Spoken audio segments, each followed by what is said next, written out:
Mama. They didn't allow me to go with her for the x-rays.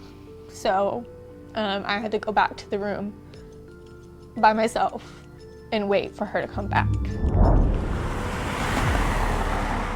And I basically fell to my knees crying. I was put into this category that I'm a child abuser. Katie Bash and Kaylee Eggleston, two moms who share a similar view. Their past brings them images of fear, embarrassment, and trauma.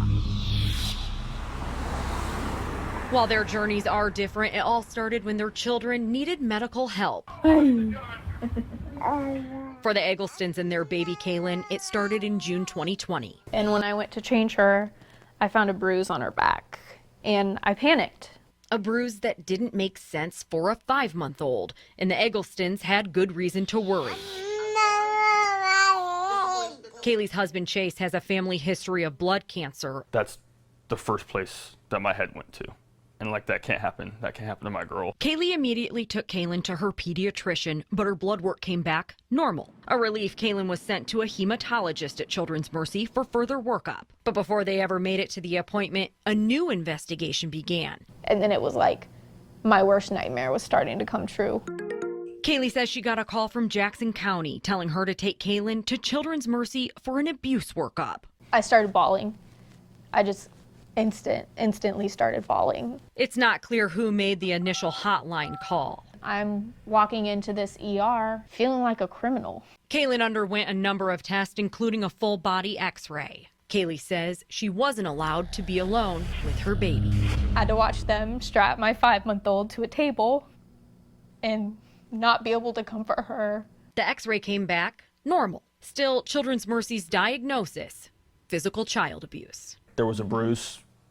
We said it's nothing. They said it was, and that happened to us.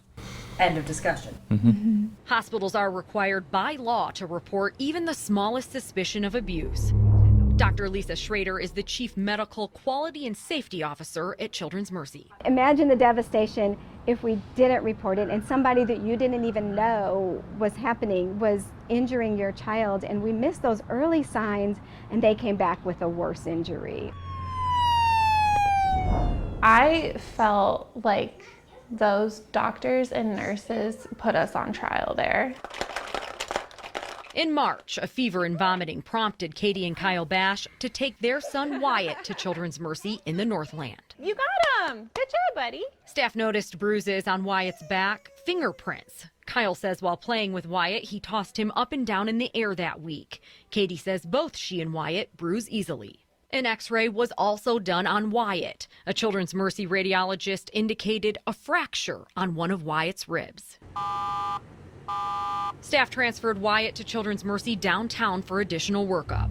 They took a full skeletal and they said they confirmed the fracture at that point. The Bashes say once the second x-ray revealed a fracture, the staff's demeanor turned cold and silent, that no one would show them the fracture. They're seeing something that we don't see, so please point it out and show us what you are seeing. Katie says she began to doubt the diagnosis and also herself. If that was in fact the truth, how did I, as a stay-at-home parent, miss that? The Bashes took their son to the hospital for medical treatment. They're now listed as suspects in a police report, under investigation for abusing their own son. I have never cried so hard, and I've never been so scared of losing my kid. Kyle and Katie took Wyatt home under the terms a social worker would visit their house the next day. She immediately looked at him and she laughed that the bruises were called significant. Records show a social worker noted the bruises to Wyatt were minimal and consistent with the history provided by the parents. The state found insufficient evidence of abuse. Case closed, but not for the Bashes. I'm in therapy for it.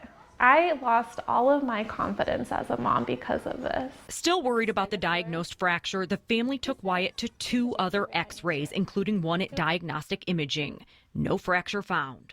The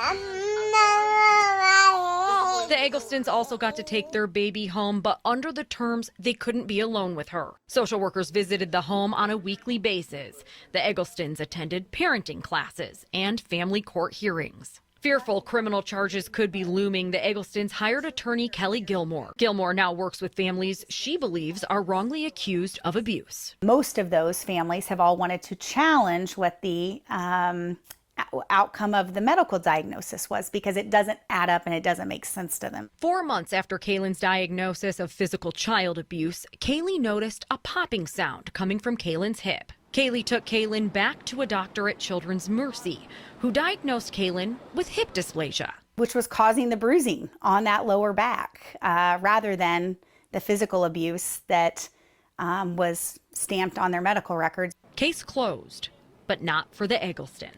You just put us through 6 months of literal hell on earth, and now it's just dismissed. Like Katie, Kaylee says while the case is over, the trauma continues. I feel like I have PTSD from it. I don't feel like I can be a normal mom who lets my kid play because I'm scared of every bruise that she gets now. Something we haven't revealed about Kaylee, she's a labor and delivery nurse. You know, if we had been convicted of child abuse, I would have lost my nursing license, which, you know, I would have lost everything. Misdiagnosing child abuse, no harm, no foul. Not so, says Gilmore. But the long-term trauma that kiddos and families can face with a misdiagnosis can be significant.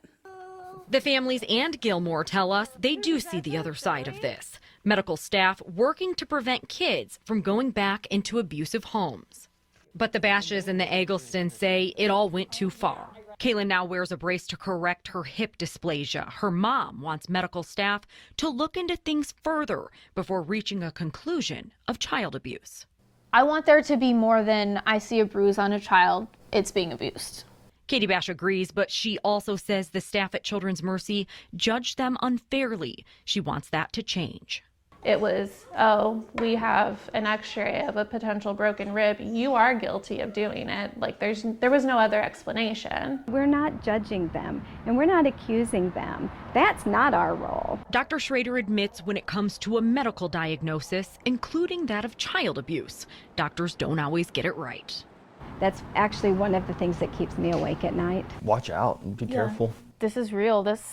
We didn't think it would happen to us, and it did. In light of the 2 negative follow-up x-rays, the Bash family put in a request with Children's Mercy to have Wyatt's file amended, standing by its original diagnosis of a rib fracture. Children's Mercy denied their request. In downtown Kansas City, for the I-Team, I'm Jessica McMaster, KSHB 41 News.